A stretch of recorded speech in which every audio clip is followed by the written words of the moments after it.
Promo release ಆದಾಗಿಂದನೂ ಸಹ social media influencers ಆಗಿರ್ಬೋದು ಅಥವಾ ಕೆಲವೊಂದು ಸೀರಿಯಲ್ ಆರ್ಟಿಸ್ಟ್ಗಳ ಹೆಸರೇ ಕೇಳ್ಬರ್ತಾ ಇದೆ. ಸೀಸನ್ 11 ಅಲ್ಲಿ ಕಾಮನ್ ಪೀಪಲ್ ಇರ್ತಾರಾ ಅಂತ? ಇರೋರೆಲ್ಲ ಕಾಮನ್ ಆಗಿದ್ದಾರೆ.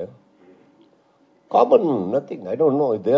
ಒಂದು I just want you to know the truth. Inauguration day shooting ದಿನ ತನಕ ನಾನು ಆ್ಯಕ್ಚುಲಿ ಅವರಿಗೆ ಕಂಟೆಸ್ಟೆಂಟ್ಸ್ ಯಾರು ನಂಗೆ ಹೇಳ್ಬೇಡಿ ಅಂತೀನಿ. ಡೋಂಟ್ ಟೆಲ್ ಮಿ ಅಂತೀನಿ. ಬಿಕಾಸ್ ಒಂದು ಲೀಕ್ ಆದರೆ ಅದು ಎಲ್ಲೋ ಒಂದು ಕಡೆ ನನ್ನಿಂದ ಅಂತ ಅವ್ರು ಅನ್ಕೊಳೋದು ಬೇಡ. ಇನ್ನೊಂದು, ನಾನು ಮಾತಾಡಬೇಕಾದ್ರೆ ಕೆಲವು ಟೈಮು ನನ್ನ ಅಕ್ಕಪಕ್ಕ ನನ್ನ ಸ್ನೇಹಿತರು ಇರ್ತಾರೆ, ಚಕ್ರವರ್ತಿ ಇರ್ತಾರೆ,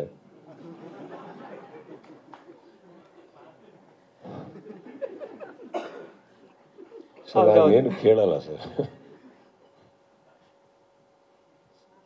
ಸುದೀಪ್ ಇಲ್ಲಿ ಸರಸ್ವತಿ, ಹಾಯ್ ಮ್ಯಾಮ್.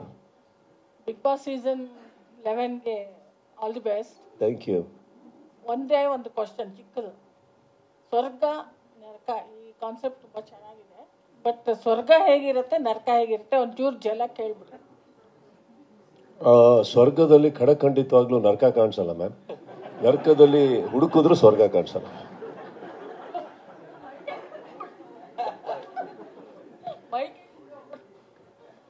ಅಲ್ಲಿ ಇಷ್ಟೊತ್ತು ಅಲ್ಲ ಒಂದ್ ಸ್ವಲ್ಪ ಒಂದ್ ಜಲಕ್ಕೆ ಹೇಳ್ಬೋದು ಹೇಗಿರುತ್ತೆ ಅಂತ. ಸ್ವರ್ಗ ಅಂದ್ರೆ ನಾವೆಲ್ಲ ಒಂದು ಇಮ್ಯಾಜಿನ್ ಮಾಡ್ಕೊಂಡಿರ್ತೀವಲ್ಲ ಆ ತರ. ಹೇಗೆ ನರಕ ಅದು ಇವಾಗಲೇ ಈಗ ಹೆಂಗಂದ್ರೆ ಹೇಳ್ತೀನಿ ಕೇಳಿ. ಇಷ್ಟೊತ್ತು ಕೇಳ್ತಾ ಇರೋ ಪ್ರಶ್ನೆ ಸ್ವರ್ಗದ ತರ ಇತ್ತು. ನೀವು ಕೇಳೋ ಪ್ರಶ್ನೆ ಸಡನ್ ಆಗಿ ನರಕ ಫಿಲ್ಮ್ ಅಂತ ನನಗೆ ಪರ್ಸೆಪ್ಷನ್. ಸೊ ಸರ್ ಅದನ್ನೇ ಹೇಳಿ, ಹಾ ಮ್ಯಾಮ್. ನರಕದ್ದೇ ಹೇಳಿ. ಏನ್ ಹೇಳ್ಬೇಕು ಹೇಳಿ. ಅಲ್ಲ ಹೇಗಿರುತ್ತೆ ಬಿಗ್ ಬಾಸ್ ಮನೆ ಒಳಗೆ? ಮ್ಯಾಮ್ ನಾನಂತೂ ಹೋಗಿಲ್ಲ ಅಲ್ಲಿ, ನನಗೆ ಹೆಂಗ್ ಗೊತ್ತು? ಒಂದು ಕಾನ್ಸೆಪ್ಟ್ ಡಿಸೈನ್ ಮಾಡಿರ್ತಾರಲ್ಲ. ಹೇಳ್ರಿ ಪ್ರಶಾಂತ್. ಅಂದ್ರೆ ಈಗ ಹೆವನ್ ಅಲ್ಲಿ ನಿಮ್ಗೆಲ್ಲ ಫೆಸಿಲಿಟಿಗಳನ್ನ ಕೊಡ್ತೇವೆ. ಹೆಲ್ ಅಲ್ಲಿ ಅಂದ್ರೆ ತುಂಬಾ ಅಂದ್ರೆ ಆ ತರ ಫೆಸಿಲಿಟಿಗಳು ಏನೂ ಇರಲ್ಲ. ತುಂಬಾ ಅಂದ್ರೆ ಬೇಸಿಕ್ ಒಂಥರ ಜೈಲ್ಗಿಂತನೂ ತುಂಬಾ ಕಡೆ ಆಗಿರುತ್ತೆ. ಹೇವನ್ ಅಂತ ಎಲ್ಲಾ ಫೆಸಿಲಿಟಿಗಳು ಎಲ್ಲ ಹಾಗಂತ ಬೆಳಗ್ಗೆ ಎದ್ರೆ ಅವರು ಚೆಂಬಿಡ್ಕೊಂಡು ಕೆರೆಗೆ ಹೋಗೋದೆಲ್ಲ ಇಲ್ಲ, ಅದೆಲ್ಲ ಇದೆ. ಬೇಸಿಕ್ಸ್ ಅಂದ್ರೆ ಅದೆಲ್ಲ ಇದೆ. ಪ್ರಶಾಂತ್ ಸರ್ ಇಲ್ಲಿ ಸರ್ ಇವಾಗ ಇದು ಹಿಂದಿ ಮತ್ತೆ ಅದರ್ ಸೌತ್ ಇಂಡಿಯಾ ಲ್ಯಾಂಗ್ವೇಜ್ ಅಲ್ಲಿ ಬಿಗ್ ಬಾಸ್ ಬರ್ತಾ ಇದೆ. ಸೊ ಇವಾಗ 11th ಸುದೀಪ್ ಸರ್ ಜೊತೆಗೆ ಹೋಗಿ ಇದನ್ನ ಮಾಡಬೇಕು ಅಂತ ಇದೆ. ನೀವು ಹೋಗಿದ್ದೀರಲ್ವಾ? ಸೊ ಅದರ್ ಲ್ಯಾಂಗ್ವೇಜು ಇಲ್ಲಿ ಮತ್ತು ಸುದೀಪ್ ಸರ್ ಇದು ಹೇಗೆ ಇಂಪಾರ್ಟೆನ್ಸ್ ಇವಾಗ 11th ಇದು ಮಾಡ್ತಾ ಇರೋದು, ಆ ಜರ್ನಿ ಬಗ್ಗೆ ಬೇರೆ ಲ್ಯಾಂಗ್ವೇಜಲ್ಲಿ ಹೇಗಿದೆ, ಇಲ್ಲಿ ಇವತ್ತಿನ ಬಗ್ಗೆ ತಾವೇನಾದ್ರು ಸ್ವಲ್ಪ ಎಕ್ಸ್ಪ್ಲೇನ್ ಮಾಡೋದು. ಬೇರೆ ಲ್ಯಾಂಗ್ವೇಜ್ ಗೊತ್ತಿಲ್ಲ, ಬಟ್ ಸುದೀಪ್ ಸರ್ ಅಂದರೆ ಇದರಲ್ಲಿ ತಗೊಂಡ್ರೆ ಇಂಡಿಯಾದಲ್ಲೇ ತಗೊಂಡ್ರೆ ಒಂದು ಸ್ಟ್ರೆಚ್ಚಲ್ಲಿ 11 ಸೀಸನ್ ಯಾರೂ ಮಾಡಿಲ್ಲ ಸುದೀಪ್ ಸರ್ ಬಿಟ್ಟರೆ. ಇದು ಫಸ್ಟ್ ಟೈಮ್ ಅಂದರೆ ಇಂಡಿಯಾದಲ್ಲೇ ಫಸ್ಟ್ ಟೈಮ್ ಒಂದು ಹೋಸ್ಟು 11 ಸೀಸನ್ಗಳನ್ನು ಮಾಡ್ತಾ ಇರೋದು. ಬ್ಯೂಟಿಫುಲ್ ಆಗಿ ಒಂದು ಯಾರಾದರೂ ಸೀಸನ್ ನಡ್ಸ್ಕೊಂಡು ಹೋಗಿದ್ರೆ ಸುದೀಪ್ ಸರ್. ಅಲ್ಲ ರೇಷಿಯೋ ಈಗ ಸೌತ್ ಇಂಡಿಯಾದಲ್ಲಿ ಇದೇ ಟಾಪ್, ಕನ್ನಡದಲ್ಲೇ ಆಗ್ತಾ ಇರೋದು. ಹೌದು, ಅಂದರೆ ಲಾಸ್ಟ್ ಇಯರ್ ಗ್ರ್ಯಾಂಡ್ ಫೈನಲ್ ತುಂಬ ಚೆನ್ನಾಗಿ ರೇಟಿಂಗ್ ಬಂದಿದೆ.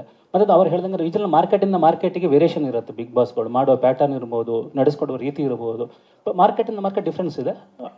ಈ ನಮ್ಮ ಲಾಸ್ಟ್ ಸೀಸನ್ ಅದ್ಭುತವಾಗಿ ಪರ್ಫಾರ್ಮ್ ಮಾಡಿದೆ. ಏನು ನಂಬರ್ ನೋಡಿದ್ರಲ್ಲ ಕನ್ನಡ ಪಾಪ್ಯುಲೇಷನ್ ತುಂಬ ಒಳ್ಳೆ ಹೇಳಿದ್ರು. 11 ವರ್ಷ ನಡೆಸಿದ್ದು ನಾನು ಒಬ್ಬನೇ ಅಂತ ಖುಷಿ. ಒಂದು ಚಪ್ಪಾಳೆ. Hi Sudeep sir, this is Yashmi here. Here, right here. ಇಲ್ಲಿ you are right. Hi ma'am. Hi sir. Actually last season ಅಲ್ಲಿ 10th season ಅಲ್ಲಿ ಬಿಗಿನಿಂಗ್ ಅಲ್ಲಿ ಎಲ್ಲರಿಗೂ ವೋಟ್ ಮಾಡಿಬಿಟ್ಟು ಒಳಗೆ ಕಳಿಸ್ತಾ ಇದ್ರಿ. ಇವಾಗ ಅವ್ರ ಹೋಸ್ಟ್ ಎಕ್ಸ್ಪ್ಲೈನ್ ಮಾಡಿದ್ರು ಈ ಸಲ ನಾವೇ ಕಂಟೆಸ್ಟೆಂಟ್ಸು ವೋಟ್ ಮಾಡ್ಬೋದು ನಮಗೆ ಬೇಕಾಗಿರೋ ಆಡಿಯನ್ಸ್ ಅಂತ. ಅದು ಆ್ಯಕ್ಚುಲಿ ನಡೆಯತ್ತಾ ಇಲ್ವಾ ಸರ್? ಅದು ಕ್ಲಾರಿಟಿ ಬೇಕಿತ್ತು. ಅಯ್ಯೋ ನಡೆದಿಲ್ಲ ಅಂದ್ರೆ ಹೆಂಗೆ? ಅದು ಹೇಳೋದಲ್ವಲ್ಲ, ನಡೀಲೇಬೇಕದು. ಸೀದಾ it's a beautiful concept where couple of contestants ನನ್ನ ಪ್ರಕಾರ ಅವ್ರು ಯಾರನ್ನ ರಿವೀಲ್ ಮಾಡ್ತಾ ಇದ್ದಾರೆ, that the audiences they get a chance so to decide. Okay, ಅವ್ರು ಸ್ವರ್ಗಕ್ಕೆ ಹೋಗ್ಬೇಕಾ ನರ್ಕಕ್ಕೆ ಹೋಗ್ಬೇಕಾ ಆ ವೋಟಿಂಗ್ ಮೇಲೇ ಅವ್ರು ಅಲ್ಲಿಗೆ ಹೋಗ್ತಾರೆ. And I think after that ಅಲ್ಲಿ ಹೋಗಿರೋರು ವೋಟ್ ಮಾಡ್ತಾರೆ ನೆಕ್ಸ್ಟ್ ಬರೋ ಕಂಟೆಸ್ಟೆಂಟ್ಸ್ಗೆ where they should go. So it is not just the few. Those few will get the opportunity to vote for the others. I think that's what it is, right, Prashant? ಅದು concept Saturday ನೀವು vote ಮಾಡ್ಬೋದು. ಅದಾದ ನಂತರ ಅವ್ರು ಹೇಳ್ದಂಗೆ ಇದು ಅಲ್ಲಿ ಹೋಗಿ ಅವ್ರಿಗೊಂದು ಪವರ್ ಸಿಗುತ್ತೆ.